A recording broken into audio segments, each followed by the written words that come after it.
Chase Elliott finds his way back to victory lane at Echo Park Speedway. Awesome job, man. Awesome. Thank you guys so much. The in-season tournament barely makes it out of round one, and NASCAR heads to the nation's second city, maybe for the last time. These are our top stories on this edition of Fast Talk. Fast Talk is presented by Toyota.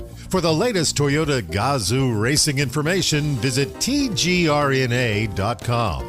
And by Sunoco. From NASCAR to your car, Sunoco Fuel helps your car reach peak performance. Now, here's the host of Fast Talk, Doug Rice.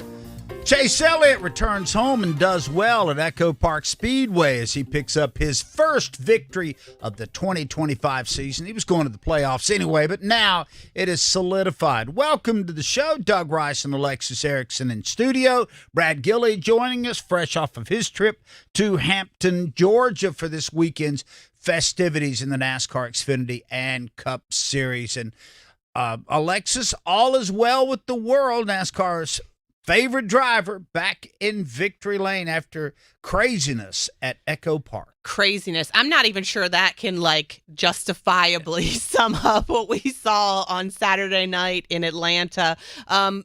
Great racing. I think that obviously that track has come into its own since being reconfigured and is producing some of the best, if not the best, racing that we see on the circuit right now. Huge wreck right in the beginning of stage 2 that completely changed the complexion of the race. Chase Elliott was able to avoid that, survive, make it all the way to the end, and get the victory with the help of his teammate, Alex Bowman. And yes, all is well in Georgia now that their favorite son has won in 2025. We'll get into the in-season challenge later on in the show, but Brad Gilley, how much rejoicing is this in the ranks of NASCAR that a guy that has so much fan support now has kind of paid off a little bit of that this year?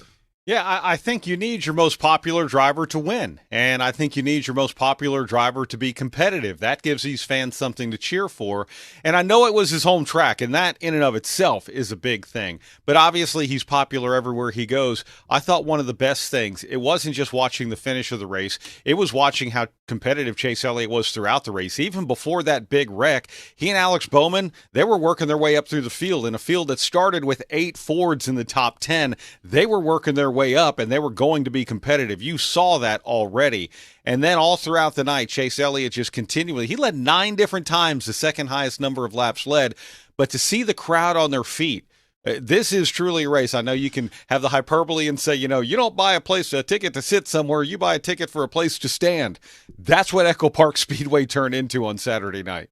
Very, very dramatic finish. By the way, it's out there on the interweb. You can go and watch the video with the PRN audio call laid on top of it. And I felt like this might have been the most impressive win in some ways Chase Elliott's had, with the move that he had to make with a lap and a half to go, Alexis, and get up there and pass a bunch of people. Yeah, he had Alex Bowman helping him, but it was not one where, okay, he's got the best car, he can just drive away from the field. Yeah, I think the thing that was really cool about it, too, is when you think about Atlanta Motor Speedway, Echo Park Speedway, now, the way that this racing is, because it is super speedway racing on a much smaller package, you don't need somebody behind you. I mean, you do, but you don't.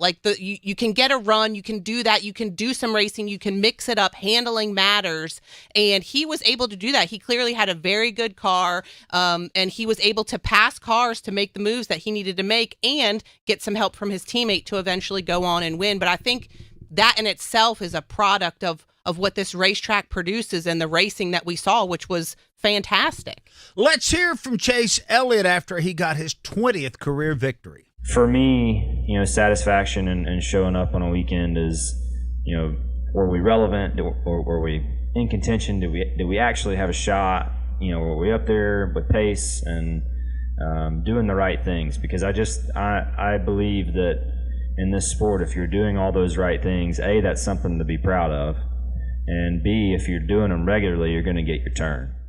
So apparently they threw Chase Elliott in jail after he won. I was going to say, that's had a very dramatic feel to it, that audio. I think that's accompanied with video of Chase holding up a newspaper with the date on it. Yeah, potentially. Hostage film. Brad Keselowski had a really good day going. He's a guy that would have to win to make it to the playoffs. Yeah, the 9 and 48 were able to get together, and when they linked up, it was kind of a 2-on-1, Lee, and there was not much I could do. So I wish I had my teammates back. I lost to 17. He fell out of the top group there, and when that happened, it was just a dogfight.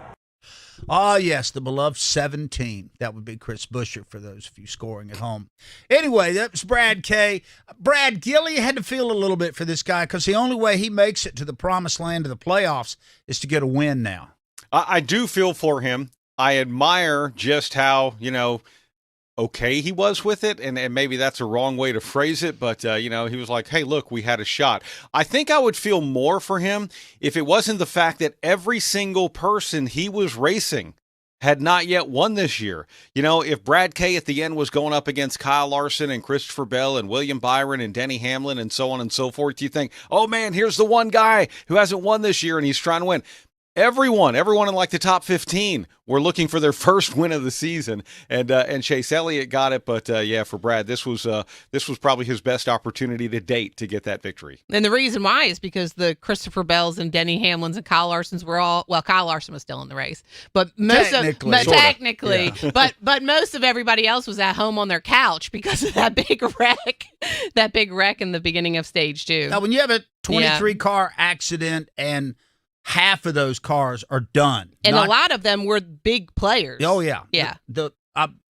We'll get into the whole bracket-busting nature of that huge wreck, but it did make it interesting for me in the sense that somebody knew was going to win. Yeah, I think there was somebody had mentioned, like, right after that wreck had happened and you guys went back racing, in the top 20, there was only one winner in that top 20, and that was Shane Van Gisbergen, and that was running in the top 20 at that point. So you knew, I knew pretty much as soon as that, crash happened that changed the complexion of the race, we were going to have another new winner.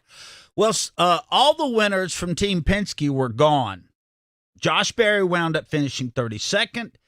Austin Cindric was 38th. Ryan Blaney was 40th, and Joey Logano was 36th. Brad, that's almost not worth showing up at the racetrack for. Yeah, and Blaney actually got taken out before the big stage 2 wreck, so he was already out of the race. Unfortunate for him, but it's crazy to think that the cars that come out of the Team Penske shop, Joey Logano on the pole, Josh Berry with Wood Brothers on the outside pole, then you had Ryan Blaney and Austin Cindric lining up on the second row. They had the top 4 spots starting the race. They almost had the bottom 4 spots finishing the race. Not quite, but still close enough. They all made an early exit, and an opportunity weekend for them kind of just went poof into the thin air. Alexis Blaney has a win this year, so he's going to make it to the playoffs.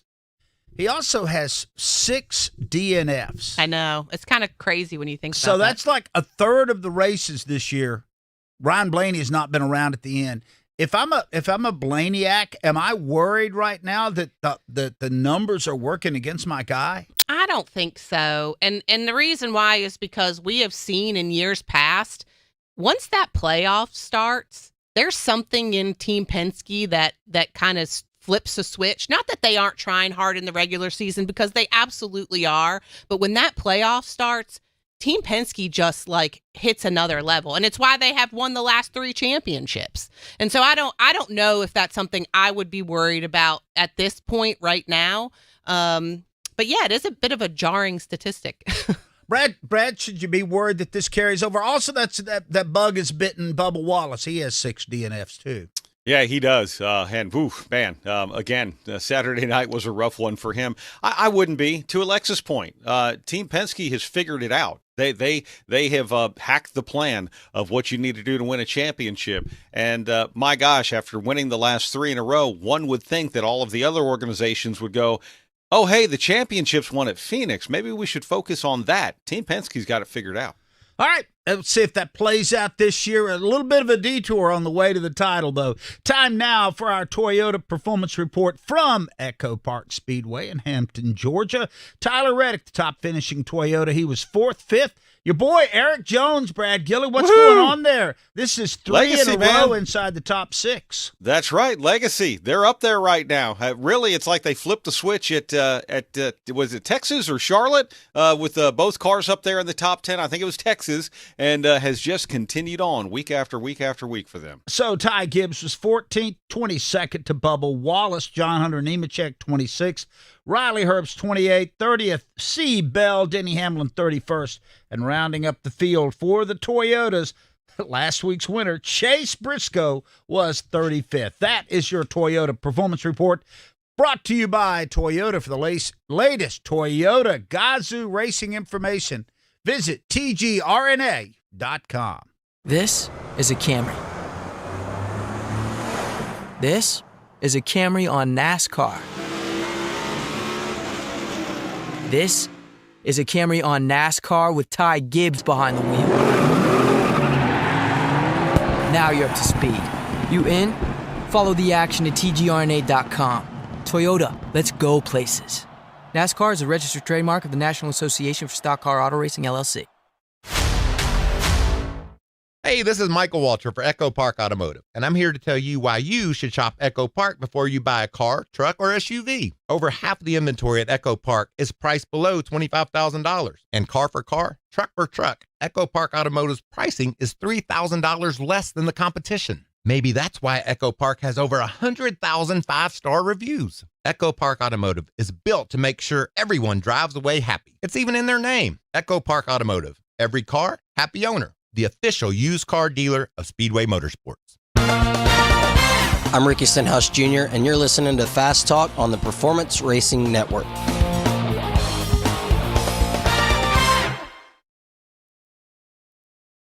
Our planet is home to some of the most amazing creatures you could ever imagine, from the biggest bears to the smallest birds and everything in between.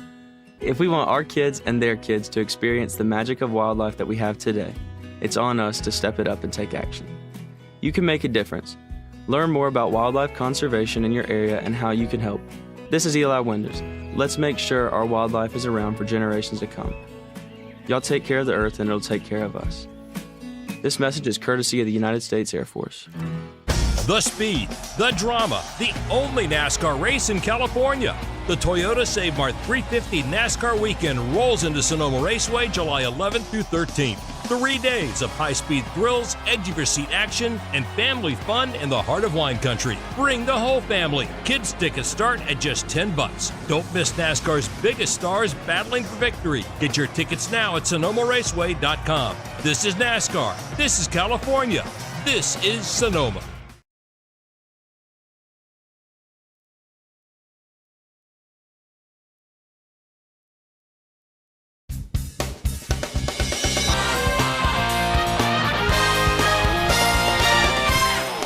Race in Hampton, Georgia at Echo Park Speedway marked the debut of the NASCAR In-Season Challenge. I'm going to make Alexis sit on this for a minute because I know she has strong opinions.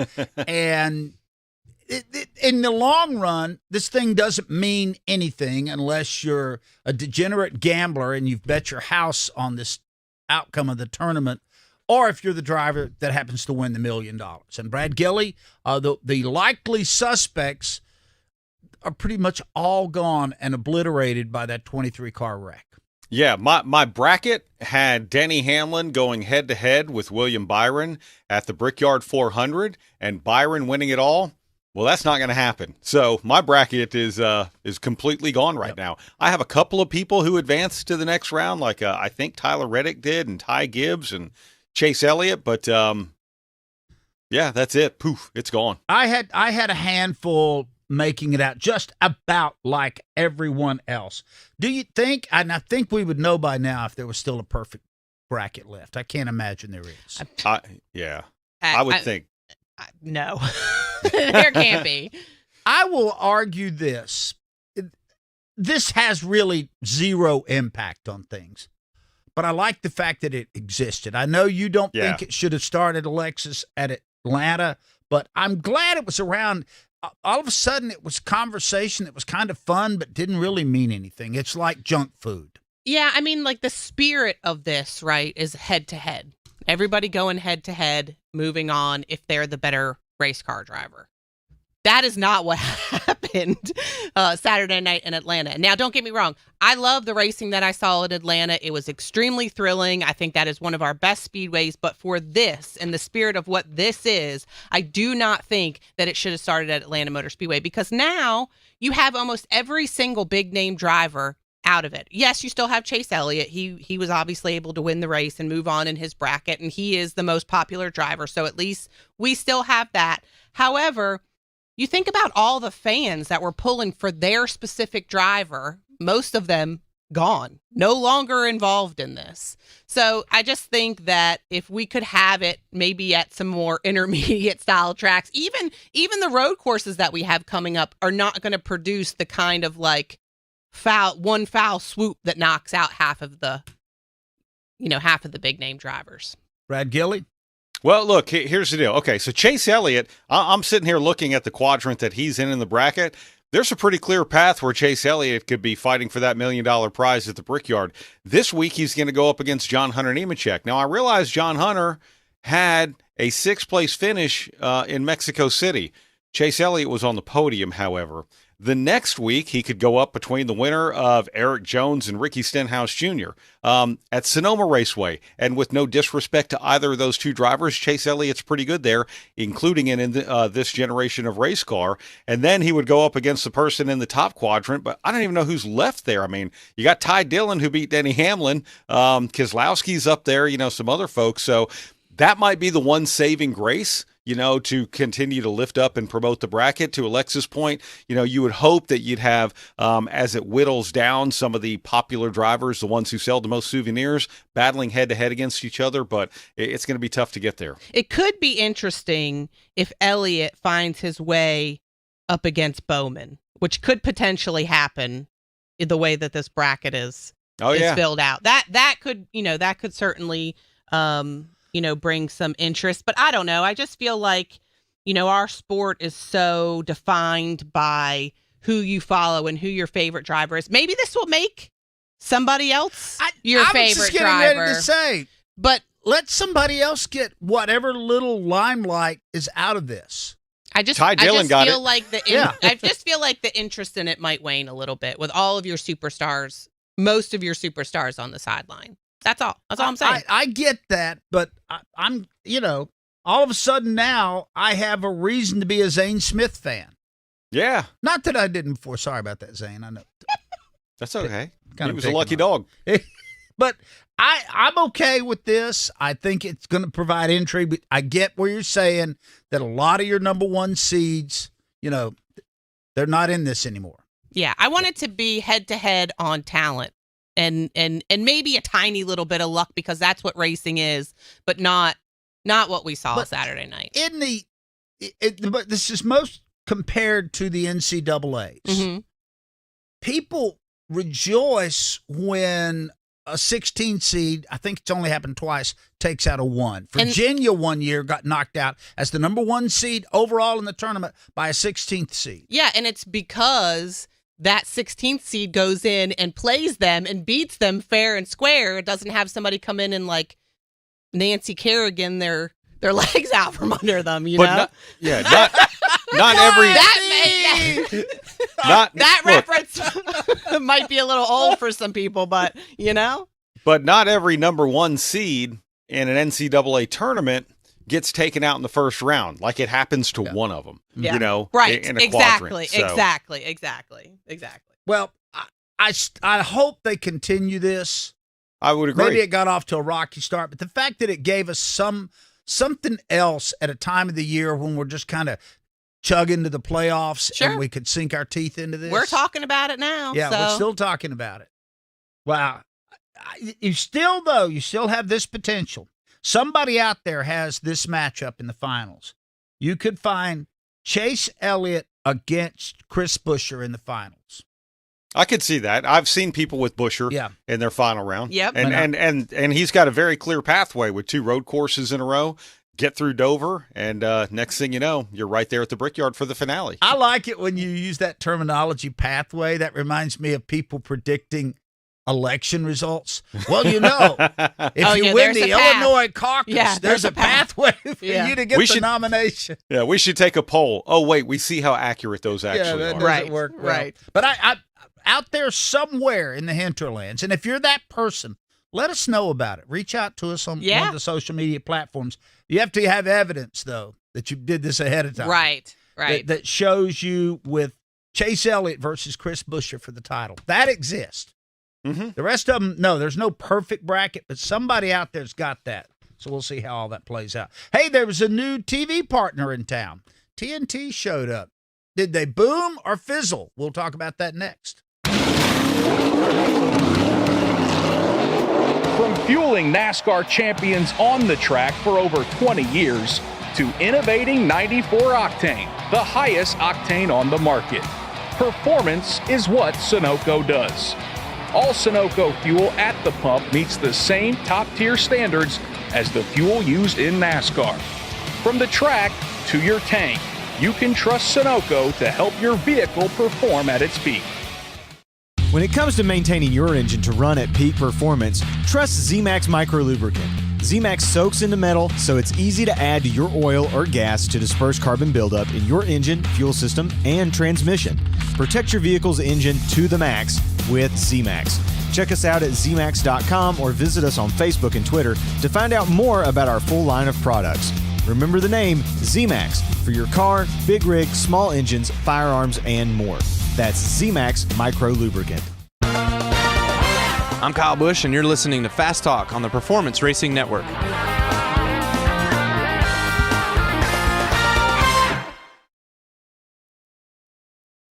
Time to pull down on the handle and start rolling them here at Las Vegas Motor Speedway. The green flag flies at the Atlanta Motor Speedway. We're about to contest the Coca-Cola 600. We're racing at Texas Motor Speedway.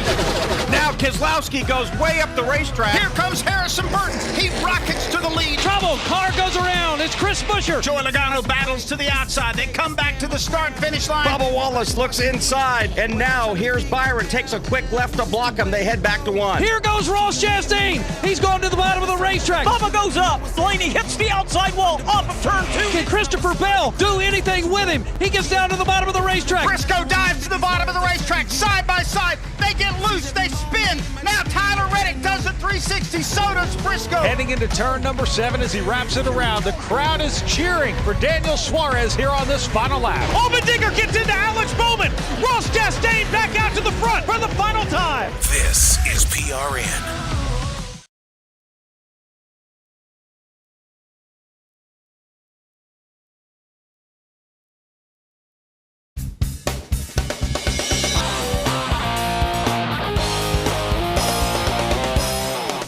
NASCAR also entered a new era, not just with the in-season challenge, but they had a new television partner this past weekend that debuted their 5-race coverage at Atlanta in Echo Park Speedway, and that was TNT, an old friend of NASCAR that hadn't been around for 10 years. And Alexis, I know we're on the radio side, but so much of what we take in any given sport comes through the television. And thoughts about TNT coming back? Yeah, I mean, I feel like, first of all, having them come back is great. It's always great to get another broadcast partner on the circuit. But I think that probably people didn't notice that big of a difference because you had the same booth that you had with Amazon Prime, which was fantastic, I thought, with Steve and Dale and Adam. You had a few new pit reporters. Obviously, we're partial to Alan Cavana, who was on pit road for TNT this weekend and will be for the next 4 weeks because he's a part of our team here at the Performance Racing Network. And I thought he did a great job.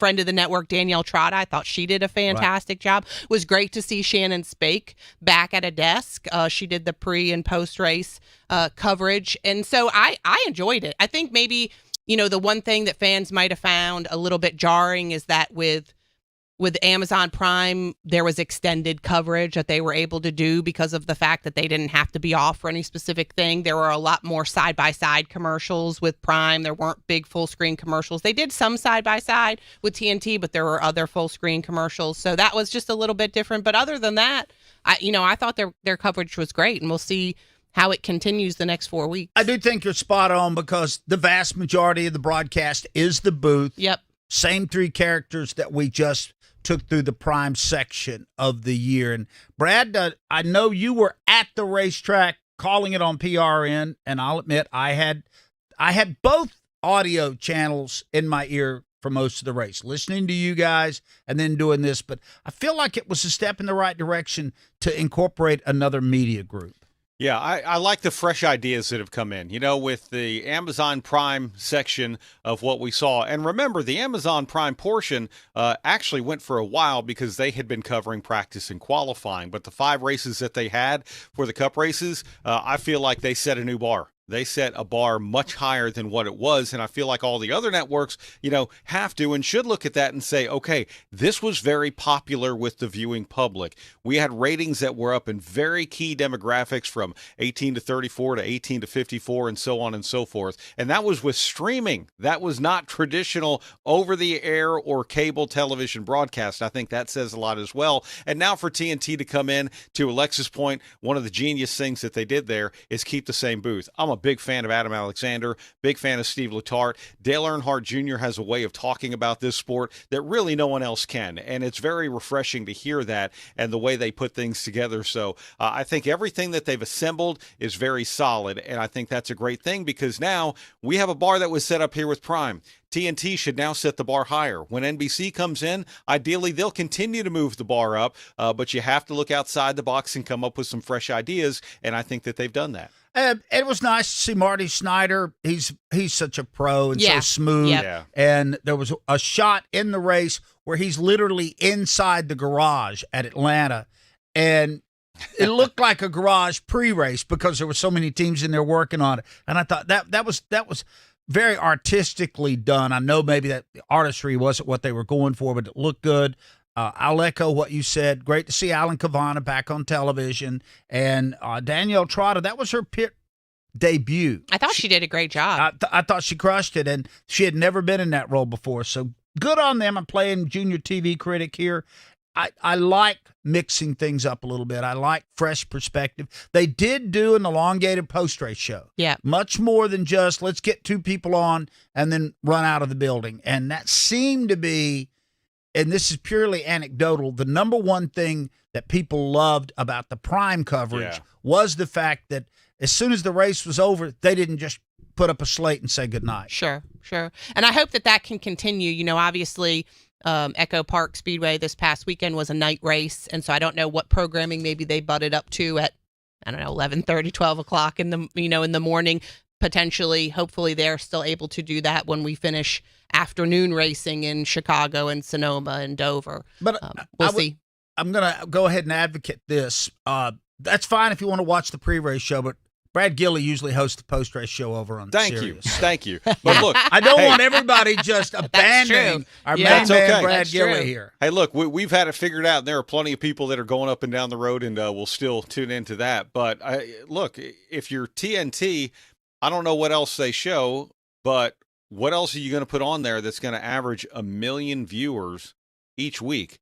That's what Amazon Prime was getting on their streaming for the post-race portion of what they were doing. Yeah, you're not getting a big number. Yeah, you're not getting that with reruns of Matlock. I have no idea what TNT They have has other on. sports though. Yeah, and I don't know. Big in the wrestling world. Yeah, so I don't know. That would be the only thing. Sports. That would be the only thing that I would think would potentially, trump a post-race show would be, another sport that they are set to broadcast. One thing you need to pay attention to when the ratings come out, and usually it's on Tuesday, and there's a big number, 2.1 or whatever that number is.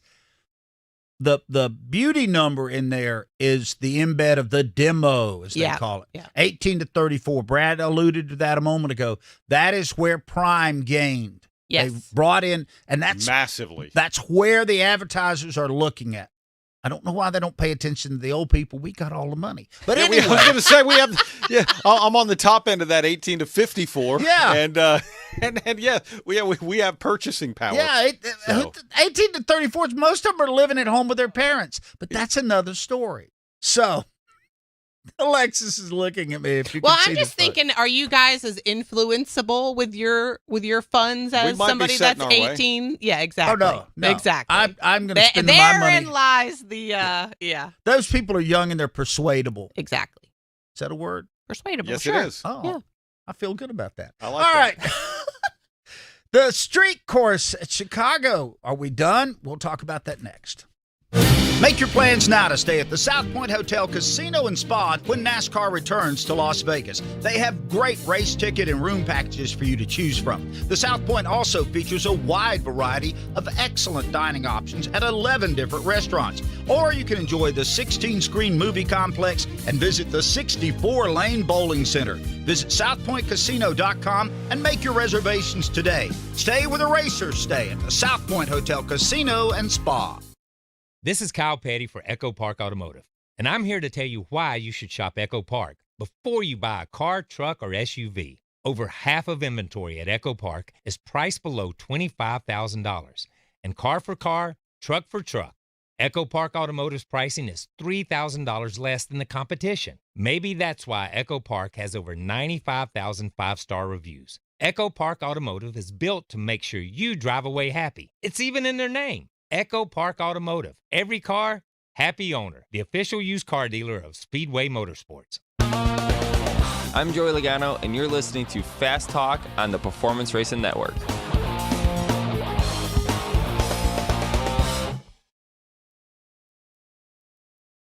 Hi, it's PRN's Brad Gilley. Did you know you could take PRN with you anywhere? That's right. By downloading the PRN mobile app, you can listen to our live race broadcast from anywhere.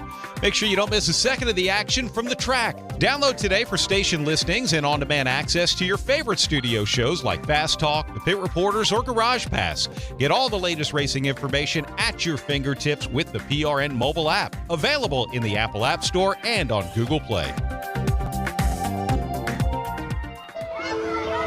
Hey, I'm Corley Joy for Speedway Children's Charities. The mission for Speedway Children's Charities has remained true since its founding almost 40 years ago, to care for children in educational, financial, social, and medical needs in order to help them lead happy and productive lives. So many children have benefited from our group in the past, but we need your help now more than ever. There's so much we can do when we all join together, so let's start today. Visit speedwaycharities.org to learn more. I thank you in advance for your help.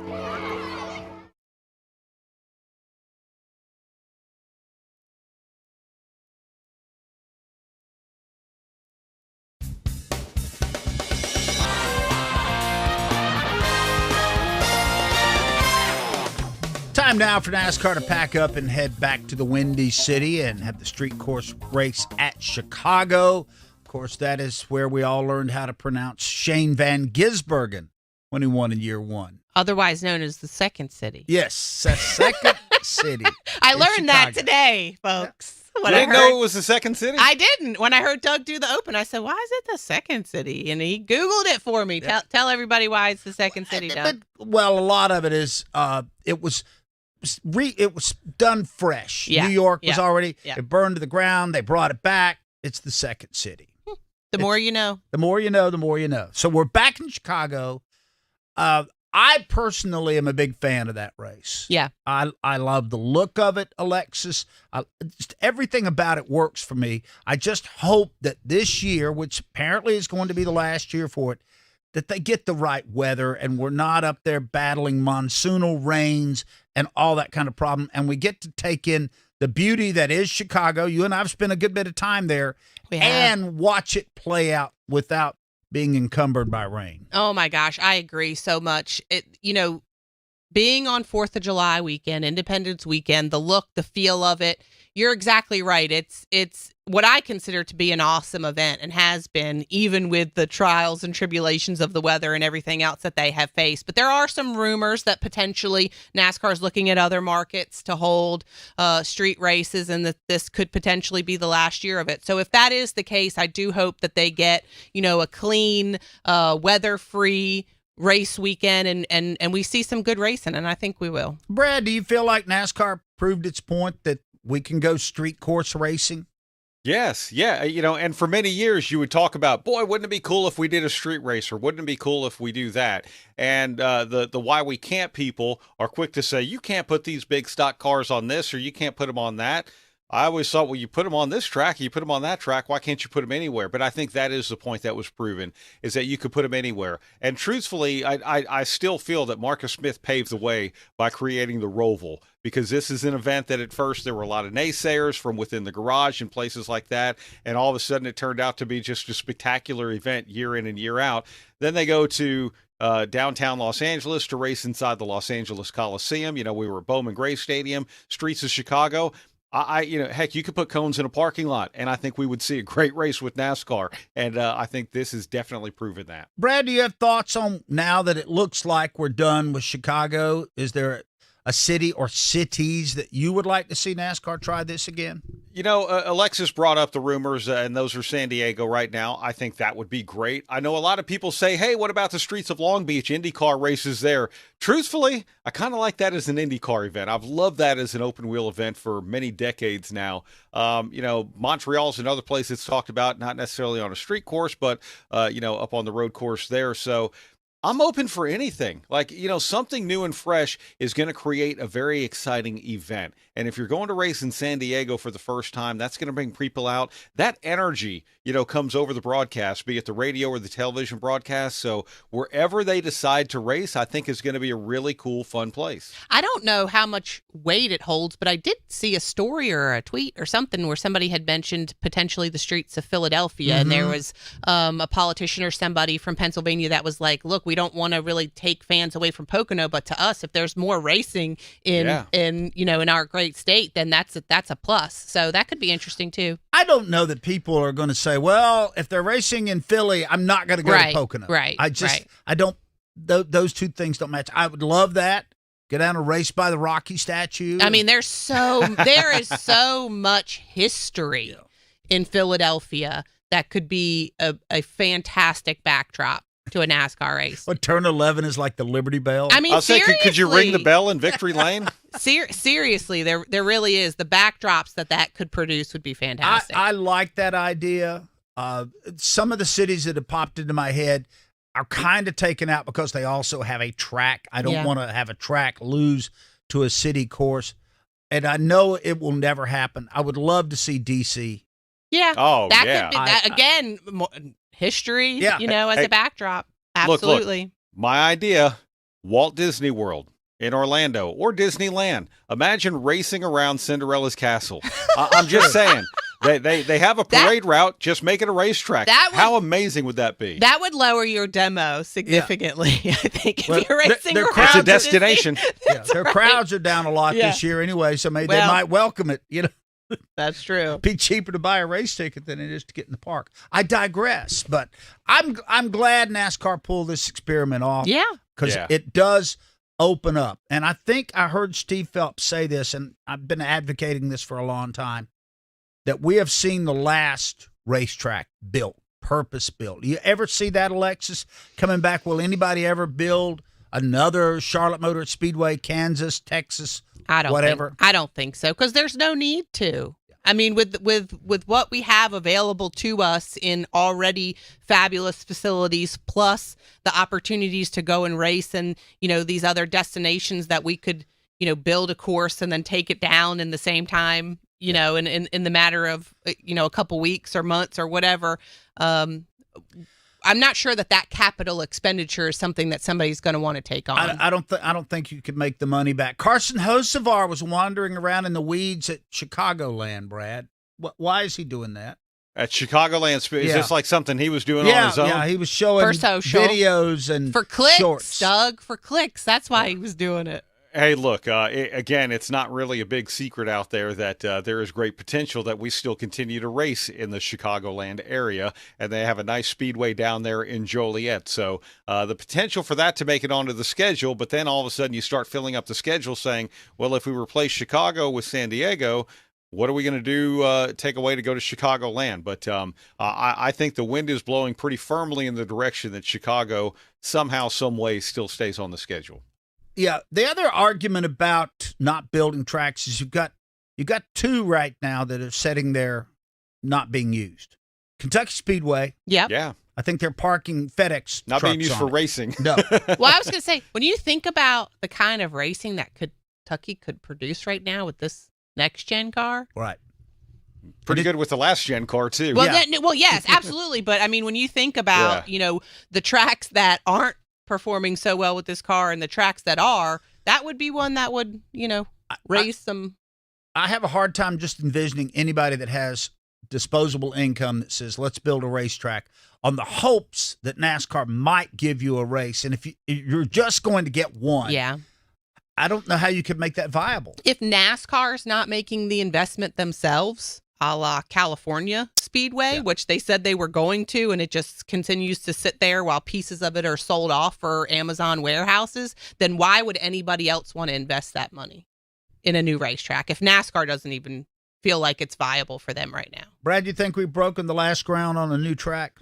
I don't, because there are a lot of different opportunities for multi-use facilities out there, with the racetrack being the feature of that. And when you start to look at a city who might not have a professional sport or might not have something like that, now all of a sudden you get public-private funding in the way that stadiums and arenas are built for football teams and for baseball teams and so on and so forth. So I think there's a great opportunity, actually, especially with the popularity of the sport continuing to grow, for someone to raise their hand and say, we want that here, and we know what it does for a community. And you look at racetracks that literally were built where nothing was. Kansas Speedway, Texas Motor Speedway, just two examples right now. And you look at how much has grown up around those speedways and what it has done for the community in which it sits. I think that's a big deal. There's a reason why, up at Bowman Gray Stadium, they want a 5-year commitment from NASCAR to give some public money, $500,000 to build a scoreboard and things like that. So I think potential is actually there, not just for a just NASCAR track, but for a multi-use facility with NASCAR being part of it. All right. I love your optimism there. I expected nothing Forever less. the optimist, Brad I expected Gilly. the sun Never to say shine. never. Never Just surrender. like Ian Fleming wrote. No. What is that? That's in Galaxy Quest. Never They give up. Never surrender. Give up. Yeah. I like that. That works. All right. When we come back, time for a little green flag, black flag action.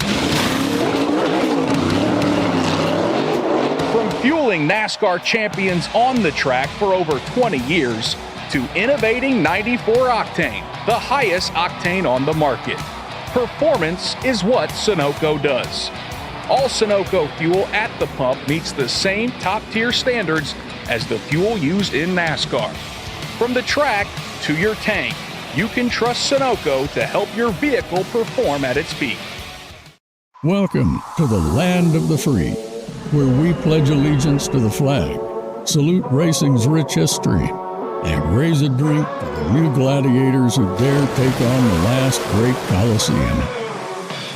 Bass Pro Shops Night Race NASCAR Playoff Weekend returns to Bristol Motor Speedway September 11th through the 13th. Get a weekend package and a camping spot and make it a weekend to remember. It's not just a night race, it's Bristol, baby. This is Christopher Bell, and you're listening to PRN, the Performance Racing Network.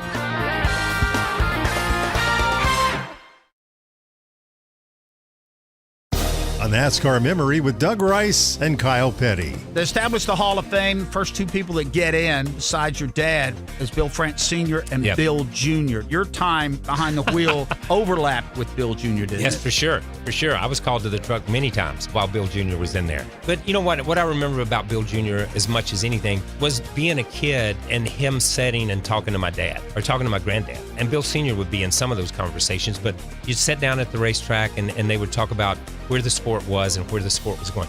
Bill was never satisfied with where the sport was. And that is the one thing that I came to admire about him. At the time, I didn't. At the time, I didn't appreciate it as much. But, you know, I'll never forget we were doing some stuff, and I was driving for Felix, and I was called to the truck, and I was reminded gently by Bill France Jr. that this was his sport. And if I would like to participate in his sport, that I needed to kind of change my ways. And I changed my ways so that I could participate in his sport.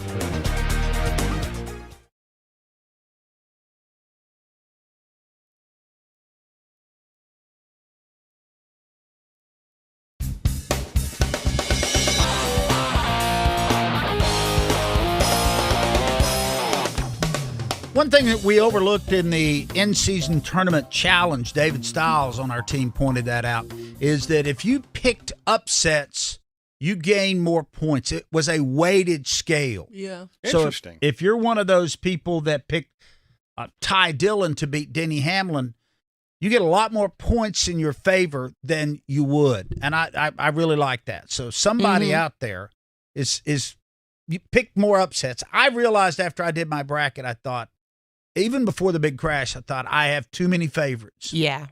I have too many favorites because I did win an NCAA bracket purely for entertainment purposes one year. Nice. And it was by picking How much upsets. did you win? And that's bragging rights. I was right just there. entertained. Oh, okay. I To got the you. tune of $300. But anyway. Nice. That's nice. Purely for recreational purposes. Let's do this. It's time for another edition of Green Flag, Black Flag. We must do it. It's the most beloved portion of the show right here. We read statements on this program. Our panel mulls over those statements. If they agree with the statement, they give it a green flag. If they disagree, it gets this black flag. And if they're all in agreement, there you go. There you go. Here we go with Doug Rice first. Papa Doug, there are no more perfect brackets. Green flag. Yep. With that big wreck, there's no hope that somebody's setting out there and went 16-0. 1,000% green flag. I mean, the only way you could maybe potentially do that is if you somehow, and even then, I don't think you could flipped a coin for each one. You weren't picking with your heart; you were just random picking. I still think that that's impossible. Flipping a coin's not a bad idea. Brad? Yeah, no kidding. Black flag. Denny's not in it. That's a perfect bracket, right? No, I'm kidding. No, green flag. There's no way anyone. There's no way anyone had that outcome at Echo Park Speedway. We drew blood on that one. Okay, here we go. Let's go to Alexis on this. NASCAR needs at least one street course on the schedule every year.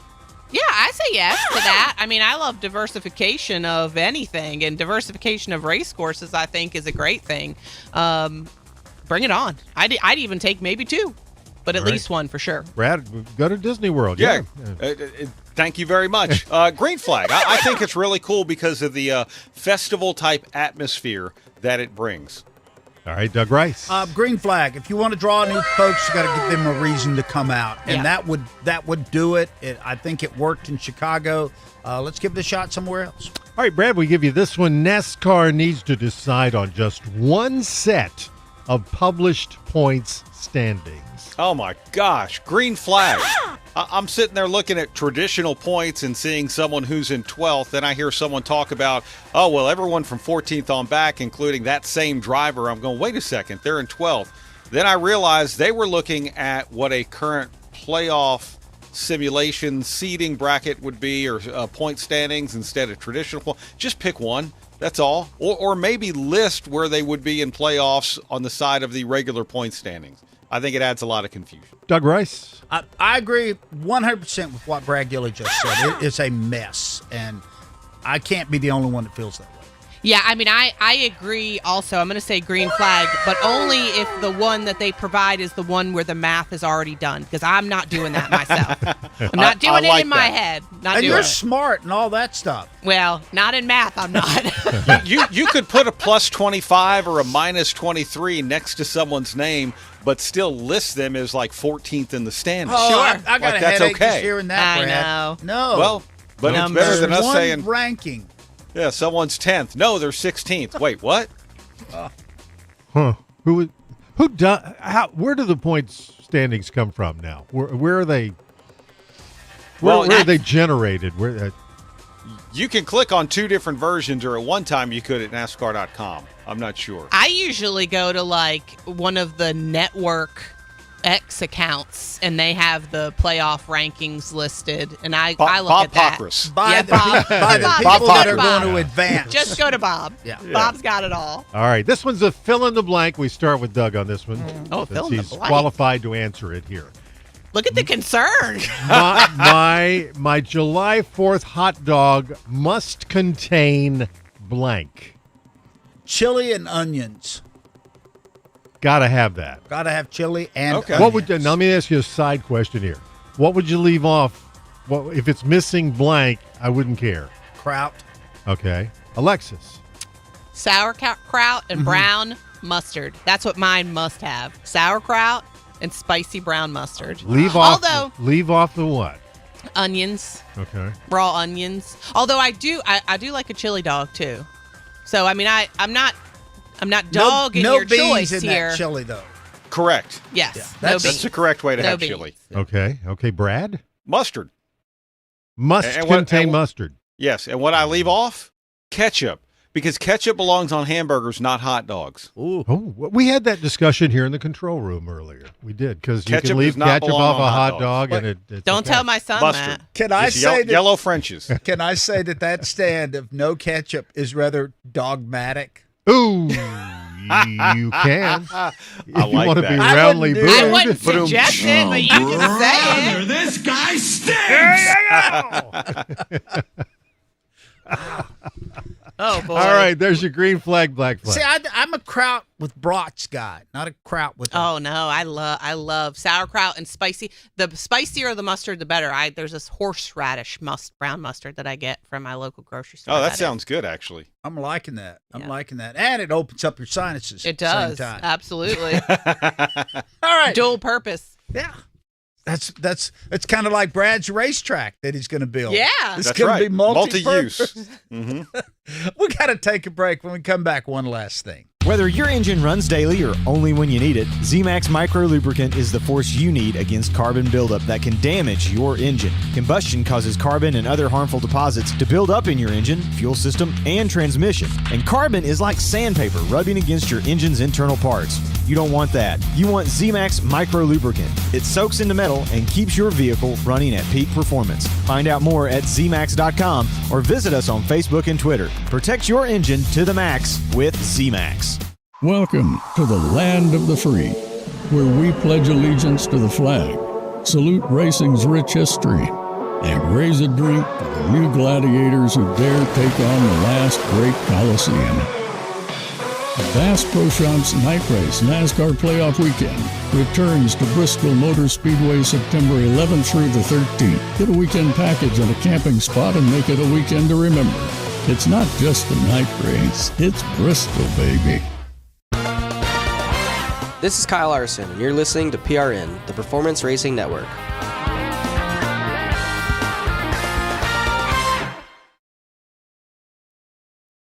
Hi, I'm Ryan Blaney, a third-generation race car driver, and we dedicate a lot of our time to going as fast as possible.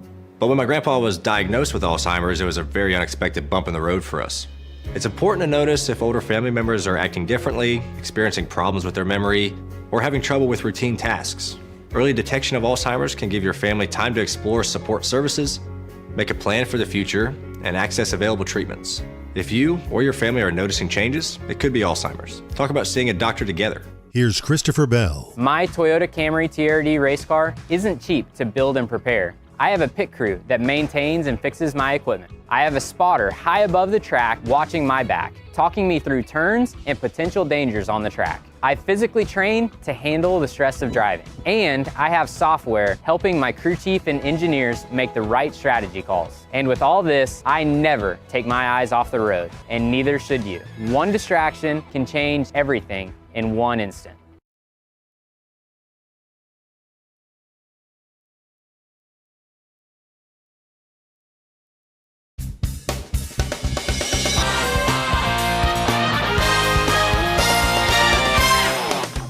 Always a great deal of fun to get together here on Fast Talk. Alexis in studio, Brad Gilley coming to us from down Fort Worth way, and we try to summarize what happened. We are spending more and more time on these shows talking about the issues of the day and also looking forward, because by the time that this show is made available to you, you already know who won the race, that we can't rehash that forever and a day. Let's do this right now. One last thing. All right, Brad Gilley, what's on your mind?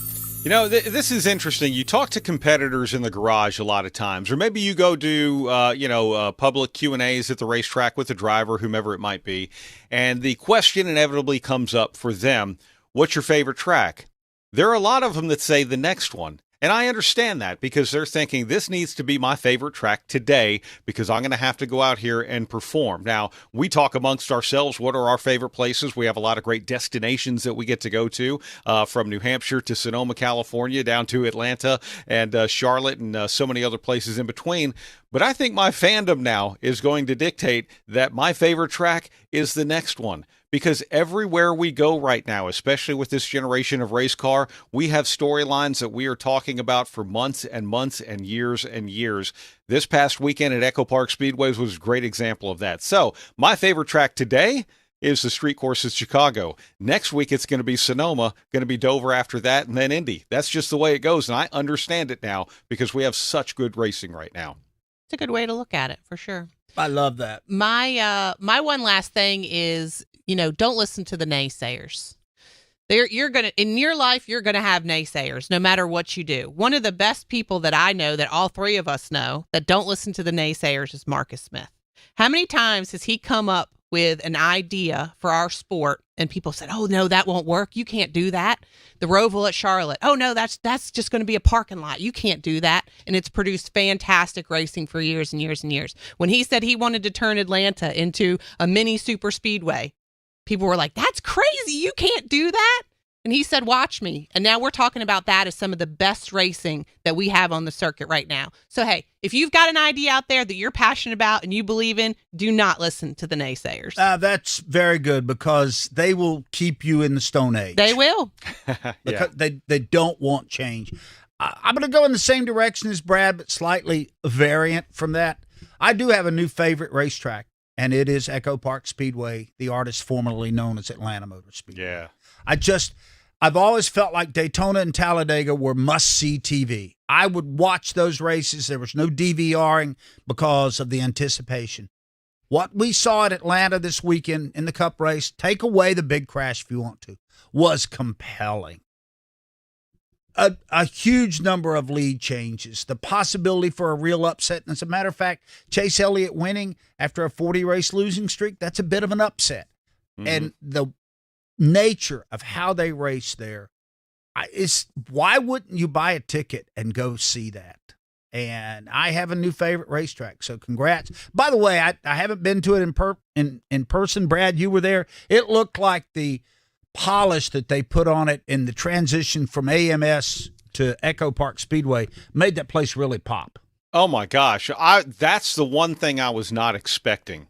Literally the facelift of what's now Echo Park Speedway, and painted in the Echo Park colors from what I'll call Dove Gray. I think it has a different name. The lighter gray to Echo Park Gray, which is the darker, to the lime green, the chartreuse, and the colors and all of that.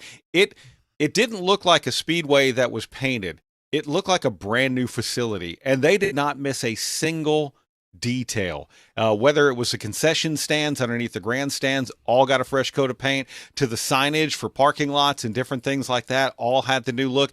Everywhere you looked, you saw something that was new or looked new, and I was blown away at the job that they did, especially in the amount of time given to be able to do that. It was amazing. It is truly world class. Well, congrats to all the folks that were responsible for that. And echoing back to what you just said, I do think that that's because of leadership from Marcus Smith. Let's quickly flash to Chicago this weekend. We're on the street course.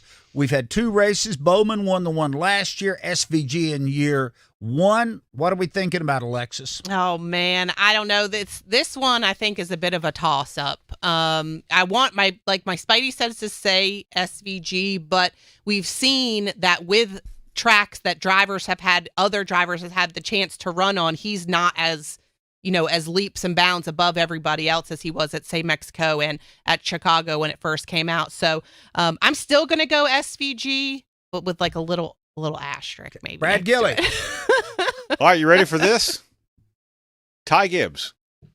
I'm not shocked. I'm not shocked by that. He was the one that we thought was going to be the only challenger for Shane potentially at Mexico. Things didn't go their way, but they had a really great car, a really great road course performance in Mexico City. I'm not mad at that pick of Ty Gibbs, I'm not Brad. either. That's big and bold there. I'm going to be dull, boring, and omnipresent, and Kyle Larson will win this one, the third and looks like final race on the street course at Chicago. For Kent Bernhardt, David Stiles, Harold Hamrick, Alexis Erickson, Brad Gilley, I'm Doug Rice. Join us back here next week for a whole bunch more Fast Talk.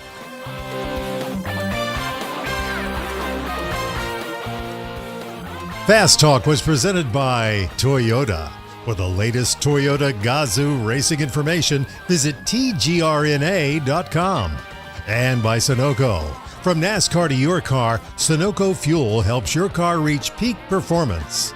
This is PRN, the Performance Racing Network.